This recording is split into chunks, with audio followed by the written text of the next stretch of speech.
Je m'appelle Adriana Lopez. J'ai 47 ans, je suis vendeuse indépendante et j'ai grandi dans une maison, avec beaucoup de réunions de famille, beaucoup de fêtes et j'ai beaucoup bu, mais j'ai aussi eu beaucoup de disputes. Cela a même provoqué une séparation de ne pas parler pendant des années, vous savez? C'est donc l'environnement dans lequel j'ai vécu. C'était un enfant qui s'énervait, n'est-ce pas?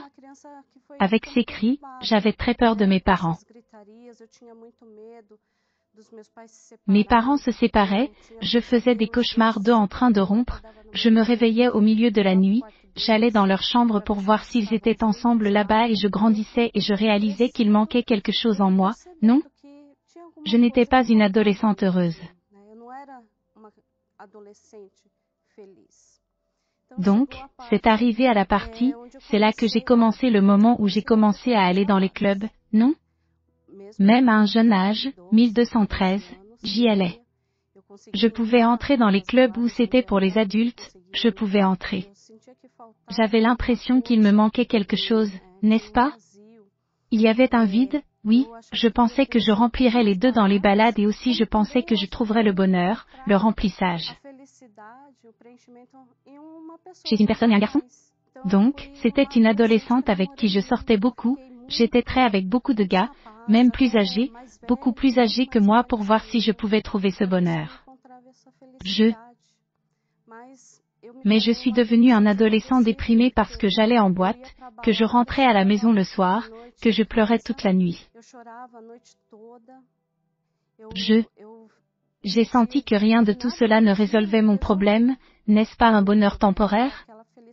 C'est passé, mais j'ai continué à essayer de chercher ce bonheur chez les gens et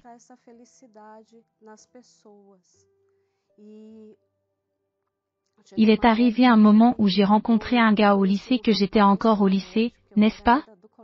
J'étudiais et ce gars, nous avons approché et j'ai dit non, c'est la bonne personne. De quoi pourrais-je être heureux? Et la cour a eu lieu. J'ai commencé à sortir avec lui sérieusement. Il m'a donné de l'attention, tout au début. Mais au fil du temps, nous sommes sortis ensemble 1 an et 8 mois avec le temps qui s'est passé, il a commencé à me donner plus d'attention. Je voulais vivre une vie libre, n'est-ce pas? Célibataire, il l'était, mais il voulait vivre une vie libre, comme s'il n'avait aucun engagement envers qui que ce soit. Et cela m'a laissé de côté, non? Pour passer du temps avec des amis et je voulais former une famille avec lui. Je pensais déjà à fonder une famille avec lui. Il était comme ça, mon premier rendez-vous sérieusement? Vraiment, je me suis donné à lui. Je lui faisais confiance pour être la personne que Lia me rendait heureuse, mais ce n'était pas vraiment le cas. Que s'est-il donc passé? Je suis tombée sur moi-même et j'ai dit non, cela ne peut pas arriver. Droite? Ce n'est pas ce que Dieu veut pour moi, ma mère a déjà fréquenté l'Église universelle, elle a prié pour moi, n'est-ce pas? Et je vais la voir parfois, n'est-ce pas? J'allais à l'église le matin, mais l'après-midi, j'allais en boîte, n'est-ce pas? Je n'ai jamais vraiment eu à me donner celui-ci. Mais ce jour-là où les jetons sont tombés, que je crois que Dieu lui-même est venu et m'a dit de faire mon choix, et j'ai dit une prière à Dieu, j'ai dit, oh mon Dieu, si ce type est la bonne personne pour me rendre heureux de combler ce vide, vous allez bénir que tout va bien. Qu'il change cette façon de faire. Mais sinon, vous le mettez hors de mon chemin.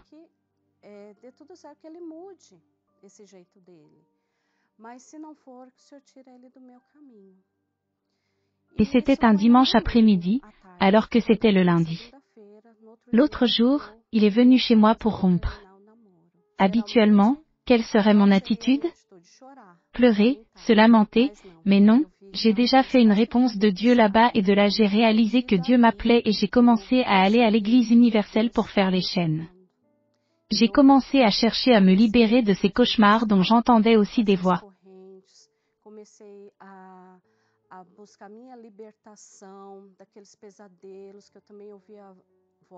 Droite? Via des chiffres. J'étais un adolescent, un enfant très perturbé en ce que j'étais libéré de tout cela, de cette dépression que j'avais. Ce n'est pas que passer les nuits à pleurer est fini aussi, non? Et j'ai beaucoup entendu parler du Saint-Esprit, alors j'ai décidé de m'abandonner pour le bien à Dieu. J'ai été baptisé dans les eaux et j'ai commencé à chercher le Saint-Esprit.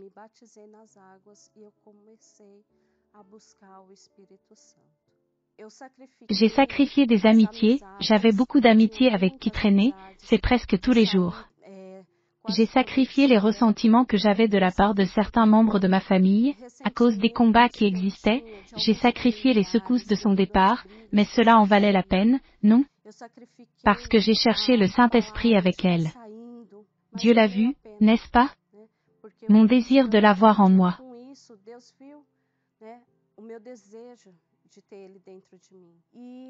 Et même dans un dimanche de Pentecôte avait ce but, et j'ai dit, j'étais déterminée, j'ai dit, le Saint-Esprit est aujourd'hui que vous devez venir sur ma vie parce que j'étais libre de dépression. J'étais libérée des cauchemars, de tout, mais il me manquait encore quelque chose. J'ai donc besoin que vous veniez compléter. Droite. Ce n'est pas cet espace qui est vide. C'est à ce moment-là que j'étais déterminée, n'est-ce pas? Et Dieu est venu sur ma vie ce dimanche matin. Il n'y avait rien. Le fait que j'ai déjà vécu ce que je pouvais correspondait à ce que j'ai ressenti à ce moment-là. C'était une expérience très merveilleuse, non? Que vous receviez la force de Dieu en vous, alors est quelque chose de glorieux. Chaque être humain doit vivre cette expérience.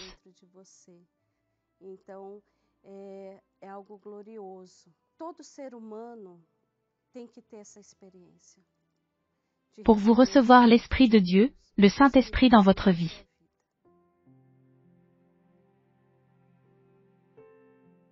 Cela fait 31 ans que j'ai reçu le Saint-Esprit. Depuis lors, au cours de ces 31 années, j'ai eu des difficultés. J'ai eu des guerres. J'avais des raisons d'abandonner. Mais le Saint-Esprit m'a donné de la force, le Saint-Esprit a toujours été là avec moi. Il a toujours été à mes côtés, me donnant compréhension et sagesse pour agir. Et puis, après 31 ans, je l'ai toujours avec moi. Il me donne la force chaque jour de me lever. Aujourd'hui, elle n'est qu'une personne, une femme complètement heureuse.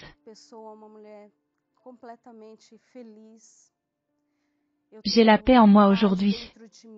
Le Saint-Esprit m'a donné un mari, il est béni, rempli du Saint-Esprit.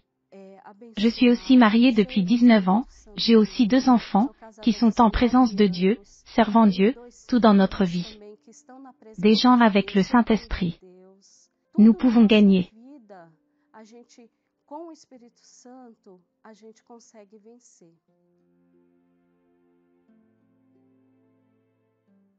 Aujourd'hui, je travaille avec un grand honneur pour servir Dieu. Dans le groupe dépression, il y a un remède parce que la dépression est une maladie de l'âme que seul le Saint-Esprit remplira. Nous travaillons donc avec ces gens qui sont anxieux, vous savez, affligés, qu'ils comprennent qu'il y a une issue, qu'il y a une solution pour que le vide de leur âme soit rempli du Saint-Esprit, du Saint-Esprit. Il est mon gagne-pain. Que o vazio da alma dela vai ser preenchido com o Espírito Santo. O Espírito Santo, ele é o meu sustento. Chaque jour, quand je me réveille, je lui parle pour me soutenir. Pour qu'il me donne une direction, parce qu'il est la raison de ma vie, l'air que je respire lui-même. Si ce n'est pas le Saint-Esprit dans ma vie, je n'existe plus. Je n'existe plus. Alors aujourd'hui, le Saint-Esprit pour moi est ma force, c'est mon tout.